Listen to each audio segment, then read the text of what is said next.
तो कैसे हैं आप लोग। उम्मीद है कि आप लोग ठीक होंगे। तो चलिए आज हम पढ़ते हैं पुनः रेशियो एंड प्रोपोर्शन का अगला वीडियो, और इसमें हम जानेंगे रेशियो और प्रोपोर्शन से जुड़े कुछ महत्वपूर्ण तथ्य। तो चलिए हम एक एक करके सबका परिभाषा लिख रहे हैं और आप लोग को बता रहे हैं। तो चलिए पहला हम लिखते हैं रेशियो। एक नंबर में लिख रहे हैं रेशियो। रेशियो का मतलब होता है अनुपात। अनुपात और अनुपात का सिंबल यह है, और रेशियो को बट्टा भी कहते हैं।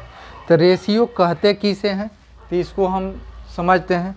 तो आप लोग लिख लीजिए, दो सजातीय राशियों के बीच तुलनात्मक संबंध को रेशियो कहते हैं। दो सजातीय राशियों के बीच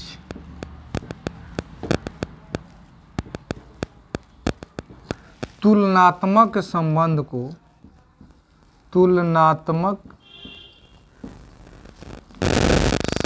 को रेशियो कहते हैं। रेशियो कहते हैं। आप लोग इसको लिख लीजिए। रेशियो दो सजातीय कहने का मतलब कि यदि अंक में है दोनों अंश और हर, तो उसे सजातीय कहेंगे। जैसे मान लीजिए लिखा रहे 2:3, यानी 2:3, यह सजातीय हो गया।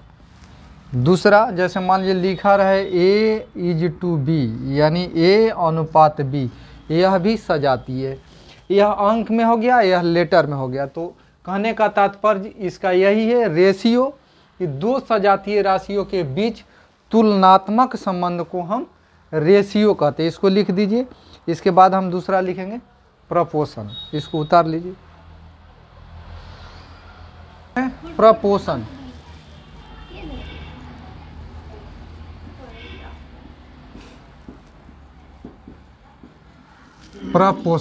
प्रपोर्शन को हिंदी में कहते हैं समानुपात। क्या बोलते हैं? समानुपात।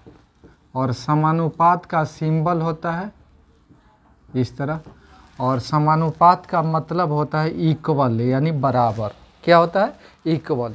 तो चलिए प्रपोर्शन यानी समानुपात के बारे में बता रहे हैं। समानुपात किसे कहते हैं भाई? तो दो अनुपातों को, जब दो अनुपात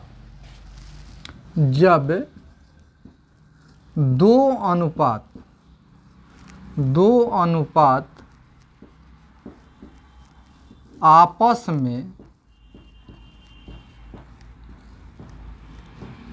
में बराबर हो तो उसे प्रपोर्शन कहते हैं। प्रपोर्शन कहते हैं जब दो अनुपात आपस में बराबर हो तो उसे प्रपोर्शन कहते हैं। जैसे दैट इज A:B = C:D, यानी एक अनुपात यह हो गया और दूसरा अनुपात यह हो गया, दोनों आपस में बराबर है। ठीक है, तो आप लोग इसको लिख लीजिए। चलिए तीसरा देखते हैं, इनवर्स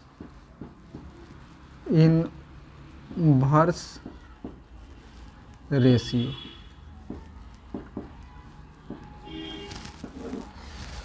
इनवर्स रेशियो किसे कहते हैं? इनवर्स प्रतिलोमानुपात। इसका हिंदी होता है प्रतिलोमानुपात। यदि आपसे कोई क्वेश्चन रहे और उसमें पूछा जाए इनवर्स प्रतिलोम, यानी इन्वर्स रेशियो यानी प्रतिलोमानुपात। तो आप कैसे जानेंगे कि इन्वर्स है? जैसे आप लिख लीजिए, किसी भी रेशियो का प्रतिलोमानुपात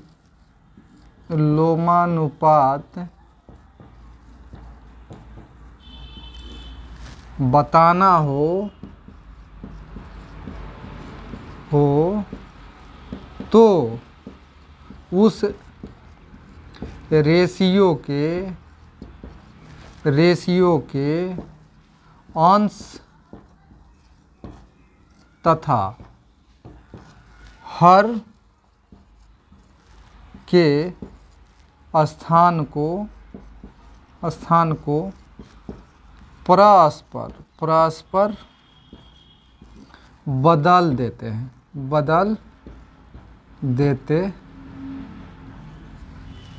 इनवर्स रेशियो का मतलब क्या होगा, यानी कि जो अनुपात दिया रहे उसमें अंश और हर का जगह यानी स्थान परस्पर बदल देंगे। जैसे दैट इज, मान लीजिए कि A अनुपात B है, A अनुपात B है, इसका हमको क्या बताना है, इनवर्स रेशियो। तो E क्या हो जाएगा, B अनुपात A हो जाएगा। आंसर मेरा क्या होगा, B अनुपात A हो जाएगा। पुनः बता रहे हैं, जैसे मान लीजिए कोई आपसे पूछ दे कि 2:5 का इनवर्स रेशियो क्या होगा, यानी कि इसका मतलब हुआ 2/5 है। जब इसको हम इनवर्स रेशियो लिखेंगे तो क्या करेंगे, हर को अंश में और अंश को हर में लिख देंगे, समझ गए। यानी कि ई हो जाएगा 5/2 इनवर्स रेशियो हो जाएगा। तो आप लोग इसको लिख लीजिए, फिर आगे बताते हैं।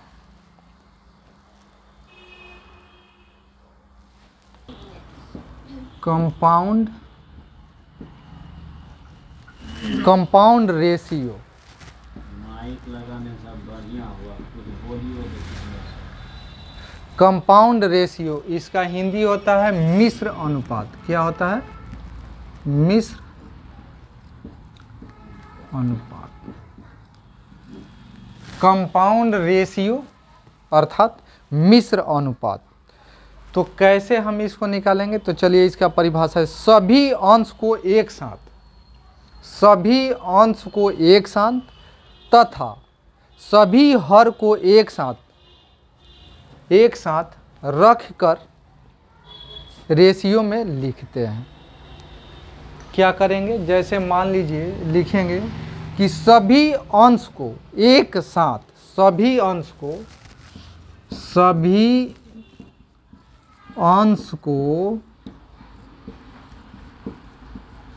एक साथ, सभी अंश को एक साथ कहाँ लिखेंगे, ऊपर में लिखेंगे, तथा हर को,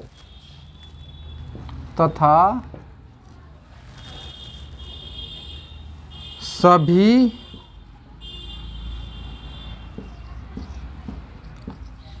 हर को, यानी कि रेशियो दिया रहेगा, 2-3 दिया रहेगा, सभी के अंश को एक साथ रखेंगे और सभी के हर को एक साथ, सभी हर को एक साथ गुणा कर देते हैं। क्या करेंगे, गुणा करके लिखते हैं।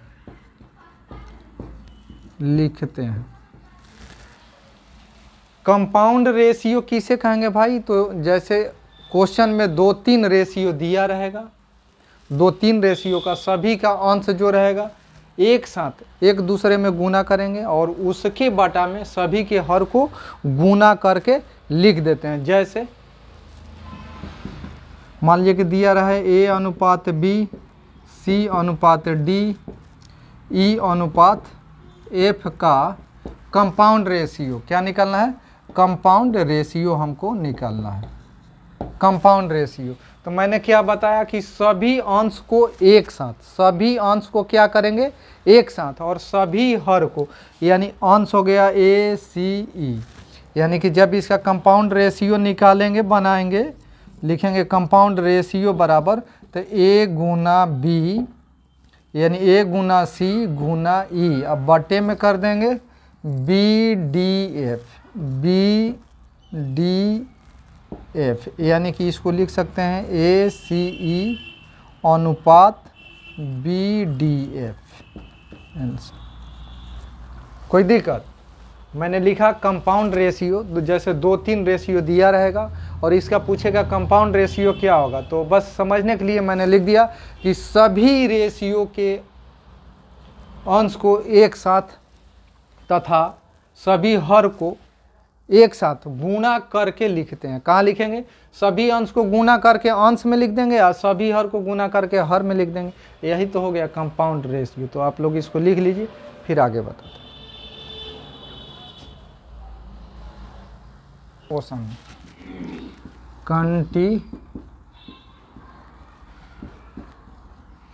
प्रपोशन,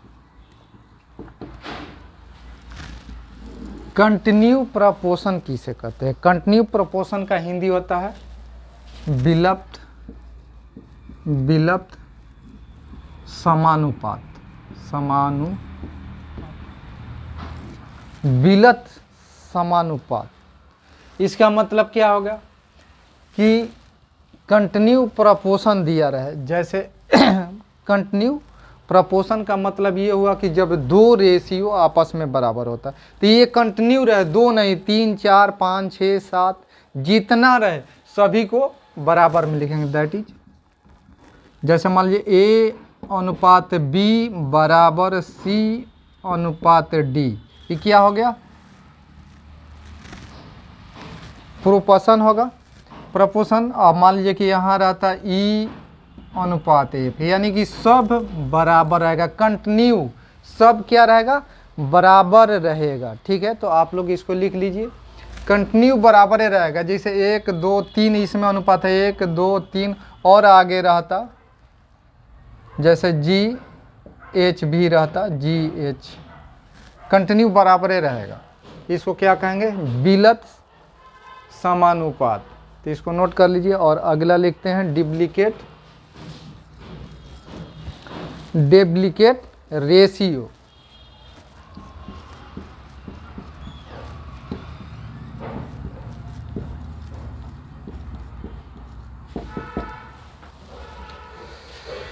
डुप्लीकेट रेशियो का मतलब ये नहीं कि डुप्लीकेट है, नहीं। डुप्लीकेट रेशियो का हिंदी में अर्थ होता है वर्गानुपात। क्या होता है? वर्गानुपात। डुप्लीकेट रेशियो का हिंदी क्या होता है? वर्गानुपात। क्या होता है? वर्गानुपात। जैसे मान लीजिए कि आपसे पूछ दिया जाए कि ए अनुपात बी का डुप्लीकेट रेशियो क्या होगा, तो इसका आंसर हो जाएगा, यानी डुप्लीकेट रेशियो हमारा हो जाए ए इन स्क्वायर अनुपात बी स्क्वायर, इसका आंसर हो जाएगा डुप्लीकेट रेशियो में। तो आप लोग इसको लिख लीजिए, तो फिर आगे बताते हैं। डुप्लीकेट रेशियो मतलब वर्गानुपात होता है, लिख लीजिए। ट्रिप्लीकेट रेशियो का हिंदी होता है घनानुपात। क्या होता है? घनानुपात। ट्रिप्लीकेट रेशियो का क्या होता है? घनानुपात। यदि आपसे कोई पूछ दे कि ए अनुपात बी का ट्रिप्लीकेट रेशियो क्या होगा, कुछ नहीं करना है, ये दोनों को घन कर देना है। ए क्यू अनुपात बी क्यू मेरा आंसर हो जाएगा। क्या होगा आंसर? ए क्यू अनुपात बी क्यू। तो इसको लिख लीजिए। अब इसके बाद सब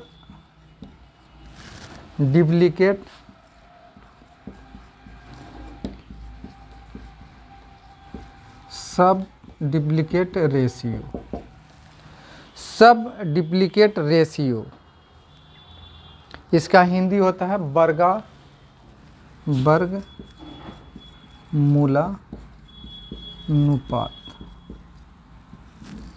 वर्गमूलानुपात होता है। सब डुप्लीकेट रेशियो का हिंदी क्या होता है? वर्गमूलानुपात। यानी करना क्या है, जो रेशियो दिया रहेगा उसका हमको वर्ग निकाल देना है। जैसे इस तरह से दिया रहेगा, जैसे 36:49, तो इसका पूछे सब डुप्लीकेट रेशियो, तो क्या हो जाएगा? 6:7। क्या करना है, उसका वर्गमूल हमको निकाल देना है। जो रेशियो दिया रहेगा उसका वर्गमूल निकाल देना होगा। तो आप लोग इसको लिख लीजिए। तो चलिए अब चलते हैं सब ट्रिप्लिकेट रेशियो यानी घन मूलानुपात। इस रेशियो का क्या मतलब होता है, यानी कि घन निकालना रहता है। रेशियो का क्या निकालना रहता है, घन निकालना रहता है। इन्वर्टेंडो रेशियो, इन्वर्टेंडो रेशियो का मतलब होता है व्युत्क्रमानुपात। यानी ये एग्जाम्पल आपके सामने है। जैसे मान लीजिए कि इस तरह का रेशियो दिया रहे और इसका बनाना हो इन्वर्टेंडो रेशियो। तो इन्वर्टेंडो रेशियो को क्या होता है, व्युत्क्रमानुपात। यानी कि नीचे वाला ऊपर लिख देंगे जब बनाएंगे, तो इसका आंसर हो जाएगा 5a + 7b। यानी हर को अंश में लिख देंगे और अंश को हर में लिख देंगे। बराबर है तो बराबर लिख देंगे। इसका भी अंश, हर को अंश में लिखेंगे और अंश को हर में लिख देंगे। यही इसका आंसर हो जाएगा। तो आप लोग इसको उतार लीजिए। और 2-3 तरह का है, उसको बताते हैं हम। अगला देखते हैं कंपनडेंडो रेशियो। कंपनडेंडो रेशियो का हिंदी होता है जोगानुपात। जैसे मान लीजिए एग्जाम्पल दिया रहे, एग्जाम्पल मान लीजिए रहे a/b बराबर c/d, c/d। यदि इसको हम जोगानुपात निकालेंगे तो हर को अंश में जोड़ देना है। क्या करना है, हर को अंश में जोड़ के केवल लिख दें a जोड़ b/b बराबर c जोड़ d/d। यही मेरा आंसर हो जाएगा। जोगानुपात 2 रेशियो दिया रहेगा, यानी कि हर को ऊपर अंश में जोड़ देते हैं और जोड़ करके हर को ज्यों का त्यों लिख देते हैं। इसको क्या बोलते हैं, कंपनडेंडो रेशियो यानी जोगानुपात। अब डिवाइडेंडो लिखेंगे। क्या लिखेंगे, 12 नंबर पे डिवाइडेंडो, डिवाइडेंडो रेशियो। डिवाइडेंडो रेशियो का हिंदी क्या होता है भाई, डिवाइडेंडो रेशियो का मतलब होता है अंतरानुपात। अंतरानुपात होता है। इस एग्जाम्पल लिख लीजिए। एग्जाम्पल लिखिए आप लोग। जैसे मतलब दिया रहे 5:a बराबर कुछ भी दिया रहे, a b c d कुछ भी। यहाँ दिया रहे b मान लीजिए कि 7। ठीक है। तो इसका जब अंतरानुपात यानी डिवाइडेंडो रेशियो लिखेंगे तो कुछ नहीं करना है, सेम उसमें प्लस करते थे तो इसमें माइनस कर देंगे। जैसे 5 - a/a बराबर b - 7/b आंसर हो जाएगा। यहाँ 7 है ना, हाँ 7 है तो 7 हो जाएगा। तो आप लोग इसको उतार लीजिए। अच्छा से दिख रहा होगा, उम्मीद है कि आप लोग को समझ में आ रहा होगा। इसको याद कर लेना है, तो आप लोग इसको नोट कर लीजिए। और आगे 2 और है जिसको मैं बताता हूँ। तो चलिए देखते हैं कंपनडेंडो एंड डिवाइडेंडो। कंपनडेंडो बाई डिवाइडेंडो का मतलब होता है जोग अंतरानुपात। जोग अंतरानुपात इसमें क्या करते हैं, जैसे 2 रेशियो दिया रहता है a/b बराबर c/b। तो एक बार अंश में b को जोड़ देते हैं और एक बार हर में b को घटा देते हैं। उसी तरह अंश में d को जोड़ देंगे और d को घटा देंगे। इसको क्या बोलेंगे, जोगंतरानुपात यानी कंपनडेंडो एंड डिवाइडेंडो। और दूसरा है अल्टरनेंडो यानी एकांतरानुपात। एकांतरानुपात में क्या करना है, इस तरह से एग्जांपल दिया है। मान लीजिए a + 2b बटा में c + 2d बराबर a - 2b बटा में c + 2d। बस इसका जगह बदल देंगे। इसके जगह पे इसको बनाएंगे तो कर देंगे, बस केवल जगह a + 2b। अब बटा में इसका लिख देंगे a - 2b बराबर लिख देंगे c + 2d बटा में c - 2d। कोई दिक्कत, आप लोग इसको नोट कर लीजिए। आगे फिर इसी तरह वीडियो हम लाते रहेंगे। बस आज इस वीडियो में इतना ही, फिर मिलते हैं अगले वीडियो में। जय हिंद।